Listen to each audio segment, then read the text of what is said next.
What's up, everybody? Jensen Cummings here. Thank you, as always, for tuning in. Today is Best Served Podcast 185. We're talking outdoor tourism with Michael Gelfand of Terra Vista Management. Michael, thank you for being on. My pleasure. Glad to be here.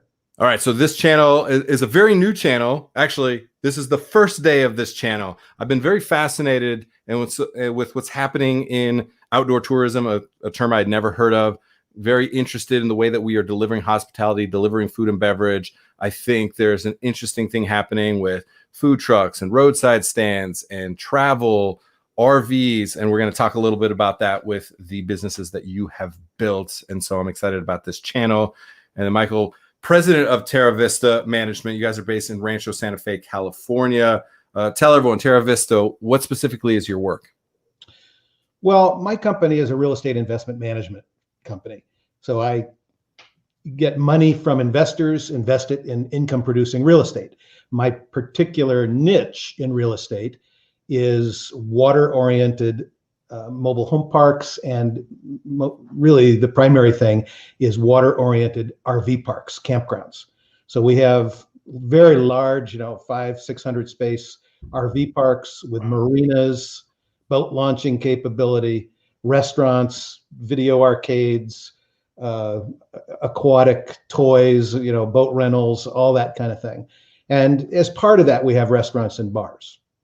Okay, so take us back then. I'm fascinated in this. We're basically going to be talking about you are creating a place where people can camp for a week at a time, for the entire summer, for what extended stays of what? How long are people staying potentially? Yeah, it's a seasonal business. This is in Southern California. We have a couple of RV parks on the water in Mission Bay in San Diego, and another large one in Newport Beach, California, all on water.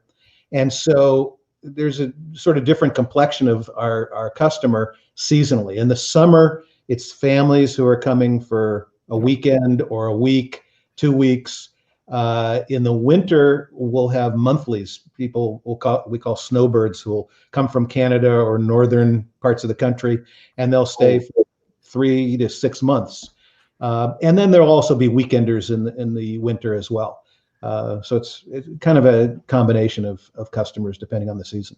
Okay, and so parts of that make a lot of sense to me. And then adding on the restaurants and the full entertainment, the arcades, as you mentioned, I'm interested in that, and we'll get into that a little bit. But I want to go back because you started out at working at one of these spots, and then now are running it. So I'm fascinated in that. What got you into kind of working in that space? It was a fluky thing. Basically, my father started the company.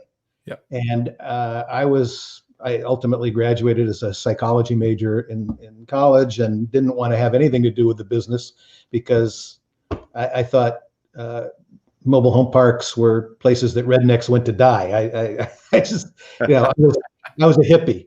Right. And, it just seemed inconsistent with my values. But then I read a book by a guy named Buckminster Fuller. I don't know if you're familiar with him. Oh, yeah. Yeah. Very.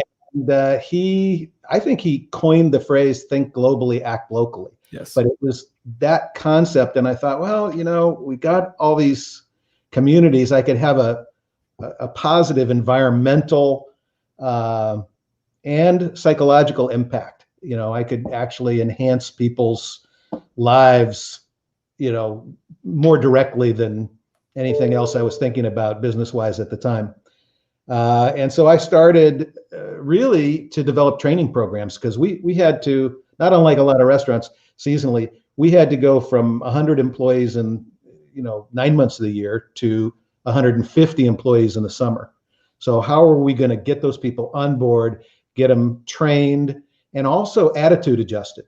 Because one of the things, in the RV park business, you can look at your goal as providing people a place to park their RV. But we don't. We see our goal as providing people a place to recreate and rejuvenate, recharge their spiritual batteries, make human connections. The Yes. family who's been spread out in a million directions now comes together and actually can, bond. And also they meet the neighbors. An RV park is very different. A campground, it's very different than a hotel where you've got a door you go behind and that's where you stay, and people don't see into the room. They don't get to know you. In an RV park, everybody's wandering around. Everybody sees everybody else's tent or RV, and there's just a huge amount of intermingling and people connections that get made. And we see ourselves as facilitators of all that. So, and that goes into everything we do, from the architecture, where you actually create gathering places where people can get to know each other. It flows into everything we do, our rules and regulations. The place is very permissive. 10 years ago, before marijuana was legalized, for example, our security guard said, well, how do you want us to handle a camper who's smoking marijuana on their campsite? And, our official response was, if they're not bothering anybody, don't bother them. Yep. If they're being discreet, who cares? Our security guards, for the 45 years I've been involved, have wanted to carry guns. And we said, no, we're all about de-escalation, you know? And so the orientation of facilitating an experience is what it's all about. And that is not only true of the campground, it's true of the restaurants and the bar and our recreation activities that we have going on, everything about the place. Something that you said really struck me, and I want to maybe go down that rabbit hole a little bit more with you, is it could on the surface seem like you're just a place to park your RV. And if you're in that business, you're in a very transactional business, right? Versus now you're talking about creating a lifestyle, right? People are connecting with you on a deeper level, because if you're transactional, then you're always competing on price, and somebody else is just going to be cheaper than you. And then you're going to go down that until the point where it's not a consistent, viable business anymore. And you see that play out a lot, where you're just competing on price. You are not competing on price, you're competing on value. Are you bringing the most value to your audience for whatever period of time they're there? So I really appreciate that. The other thing is Buckminster Fuller. He talks also about we need more generalists over specialists. And I think that's an interesting thing, because you have to wear a lot of hats when you are in hospitality, a lot of hats, all the hats at all times, to be able to mold yourself into whatever is needed by the guests at any moment. I want to go there a little bit. So your business is based on creating value in the experiential side. And you're doing that through a multitude of channels, which again means you need to be a generalist. Take us there. For you, how do you actually practically apply that day in and day out? It's great to put that on a mast. It's great to have that be your mission statement. How do the people, the 150 people, actually deliver on that? To your point, like the security guards, how do they stay on brand, on message for you? Well, we do ongoing training, but the just as an example, one of the main focuses of our hospitality training is on problem solving. So you can have everything going for you. You can have a gorgeous location where people are camping, looking out over a bird sanctuary and wetland area with, wave runners off in the distance and sailboats, and it's just gorgeous. But if their sewer backs up, or if there's noise at night and they can't get to sleep, or whatever the problem is, it's 100% about how we respond to the problem. And I'm not talking about how we fix the problem, Right. I'm talking about how we respond attitudinally. So, one part of it is, do the employees see the response to that problem as a pain in the butt? Oh, I'm inconvenienced, I got to go solve this problem. Oh, yeah. Or do they see it as, this is fantastic, we have an opportunity to be heroes to our customer? It literally makes or breaks the whole operation. that attitude of how we respond. And it takes all kinds of forms. I mean, one is, how quickly are we there, and how do we show up? Are we showing up with a, hey, we're here to help, or, hey, we're here, we have to do this. You got me out of bed, I'm on call. All of that makes a huge, huge difference. So it's kind of like we're this big machine set up to not provide people places to park their RV, but to provide problem solving for people who are on their own, having this family bonding experience or this nature reconnection experience or whatever it is. So that plays out a lot. I'm with you, Michael. I'm fired up. You are speaking my language 100%. And so the nature in which we deliver that hospitality, that problem solving, is clear. And building around that, it's clear that that's a goal. Practically applying that is challenging, and it is a day in and day out training. It's like people understanding the why. Why would I be excited to go help somebody with their backed up sewer? Why would I be excited about it? I'm not excited about that. I'll go fix the problem. I'm not excited about that. We deal that with the restaurants all the time. We deal with the same issues again and again and again. We start to demonize people on the other side and say, God, these stupid people, if they just would do this, that wouldn't happen. Yet they don't know. They're just trying to be out here on the jet skis. They're trying to have a good time with their family. It's our job to worry about the potential problem solving issues that we have. From a training standpoint, let's go there, because there's a lot of people watching that are training day in and day out, or not getting trained properly, and then having to deal with issues created by issues. And I know you know exactly what I'm talking about. Take us there. How are you actually training your staff so that they can become strong problem solvers? Yeah, I think the key to it is monitorization and feedback. So, you have to have a read on your customer's experience, and you can do that a lot of different ways. We have, a bunch of online feedback that we get from social media sites and all that. We have our own customer feedback that we literally, everyone who upon departure gets an email from us, and we ask them to fill out a survey of what their experience was like. And we also have reporting of our management staff who will come back at management team meetings and give us feedback. So and it actually has turned into data, so we can Good. Look at what's happening with the customers. And the other thing is financial reporting. We actually will show our employees our financial statements and say, look, we're making money in these areas, we're losing money in these areas. And it's really hard to improve your performance if you don't see what your performance is in some sort of data related way. And I think a lot of businesses are reluctant to share financial data with their employees because the ownership doesn't want them to know how much money they're making. Yeah. But it makes a huge difference when people know the impact. And then another thing, for example, at the property that we have in San Diego, Campland, just as an example, it's a 560 space RV park. It's got a couple hundred marina slips, a restaurant and bar, a market, a game room, a skateboard park, basketball courts, playgrounds. There's a lot going on, a lot for people to do, and because of its configuration architecturally, kids can just kind of run wild. You got 5-year-olds on tricycles with training wheels cruising around, and grandparents on golf carts, and it's a scene. There's 3,000 people there in the summer right now. Wow. How many square foot? Just to wrap my head even more.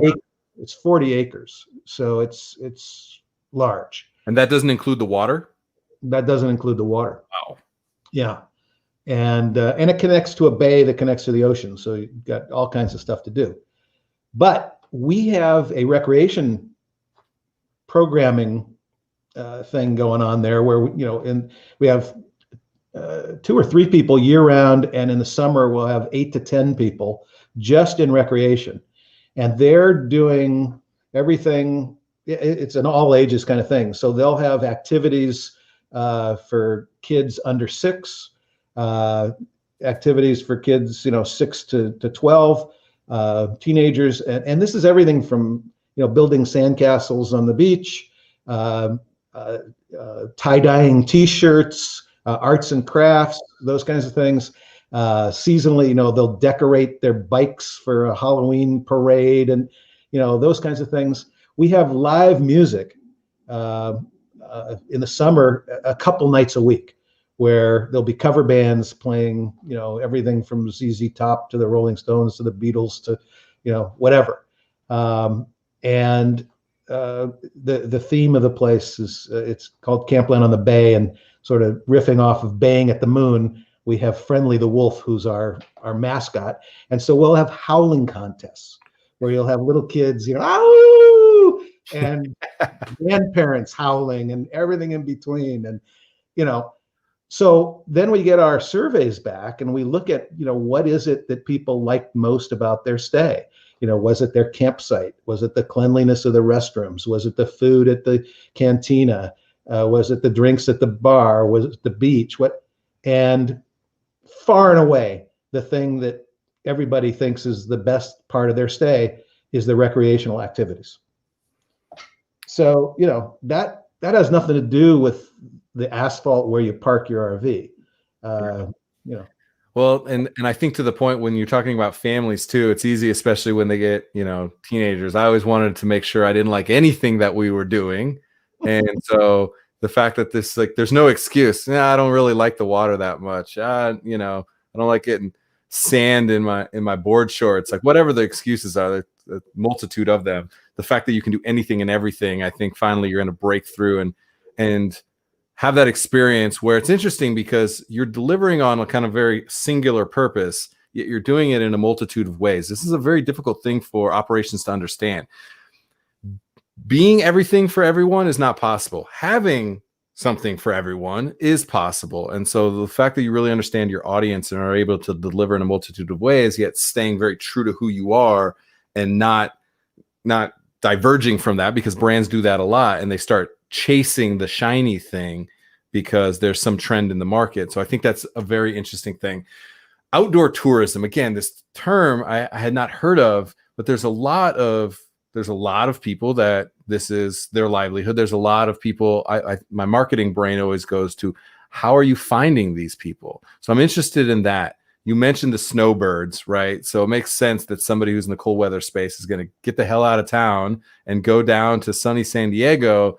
So let's go marketing and kind of brand messaging. How are you getting to these audiences? How are people in outdoor marketing attracting their audience?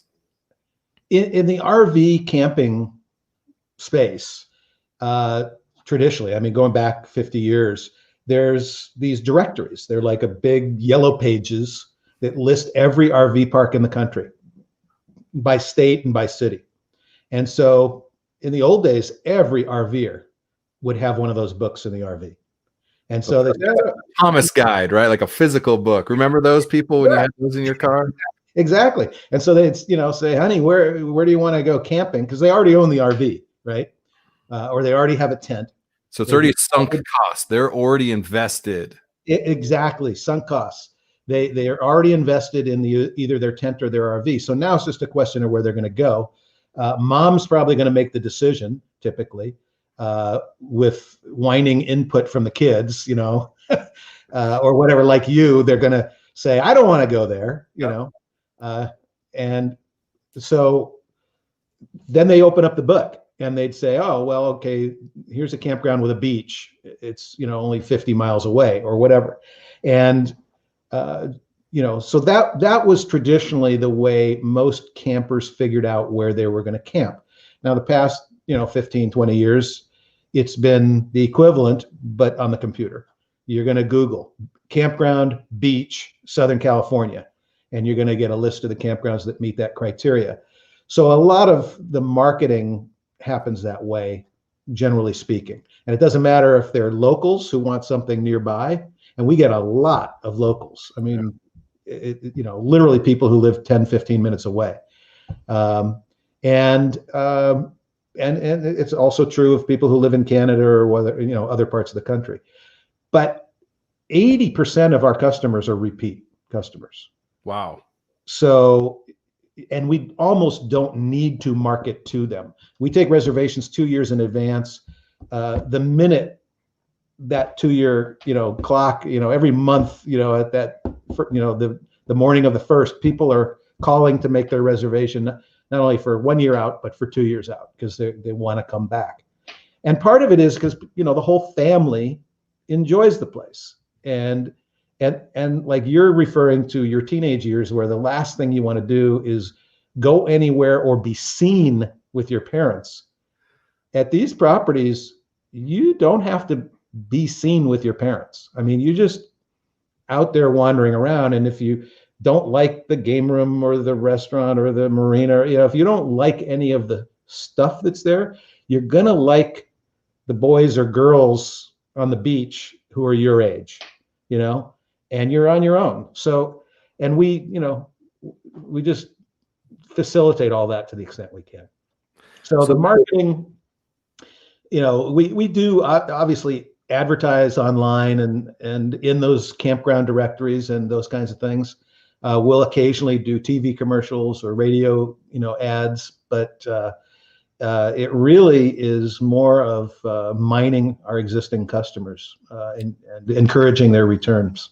Yeah, I mean, that's 101. It's easier to get existing customers, spend more money than to acquire a new one. 4 times easier by the numbers. So you're still marketing, though, all the time, right? You're still always giving people information and storytelling internally. And so for you, then, when you're thinking about the way that you're delivering that message for the first time person and the repeat, is it a different story that you're telling? Or are you always telling the same story again and again and again? Where do you fall kind of in marketing of being always consistent or having multiple stories so that people don't always hear the same story? Because I know some people fall in like either camp. For you, what are you thinking? In a way, I really think we have one story, which is that we are there to facilitate them having a good time, them recharging their spiritual batteries, them, reconnecting to them, their family, their, to friends, to the environment, etc. And it works on every level. I mean, you start with the arrival, okay?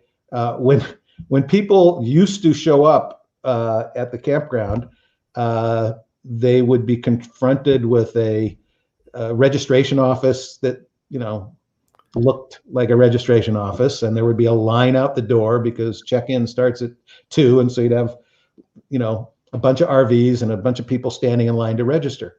Well, over the years, we took that registration office and made it, well, literally the entire back of it is this huge saltwater aquarium. So you immediately get that kind of vibe of, okay, we're chilling out. This is different. And, through reservation registration software and whatever, we do everything we can to, facilitate no lines where you arrive. And I mean, the last thing you want people to do is stand in line to pay you money, So, you start there. Some people are new campers. They don't know how to deal with the RV, how to hook it up. So we have security guards, which we call rangers, hospitality rangers, and they'll literally follow you out to the campsite, help you park the RV, show you how to hook it up. So, we're holding their hands. We're trying to make that whole arrival process as smooth and easy and as possible, and right away get you into the vibe.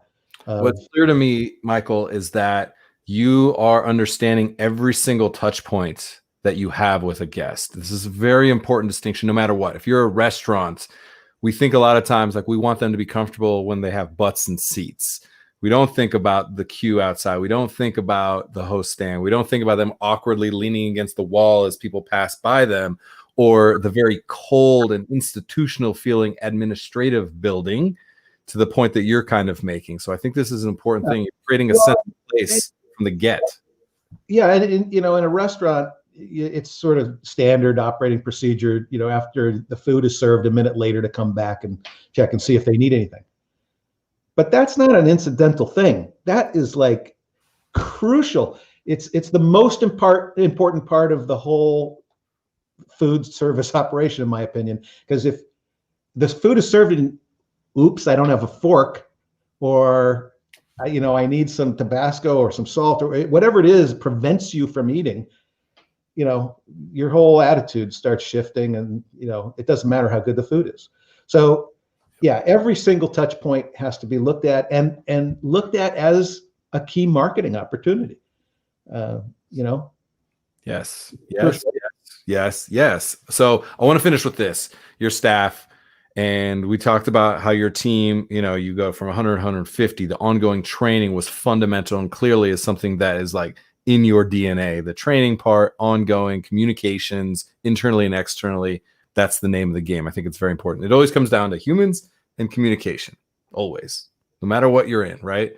So I'm interested for a couple of reasons. I always just like to hear stories of amazing people that work within hospitality. I'm also interested because especially so many of my contemporaries and people coming up in the industry, when I came up in the very chef-driven concepts and the explosion of chefs onto the American scene, we thought there was very much one way to aspire within hospitality. Now we're seeing, like, I know amazing humans that are some of the most talented people that are working in school cafeterias, or are working in hospitals, or are working for Google, or are working, at Campland, let's say. So I think that our audience, the potential to understand that what you're talking about is not just a place that rednecks go to die. It's a place that can offer hospitality in its purest and highest form. So I want people to really understand that. Talk about your team a little bit, because this totally just turned into like a recruitment thing. Like, I want people to go work at Campland or any place like it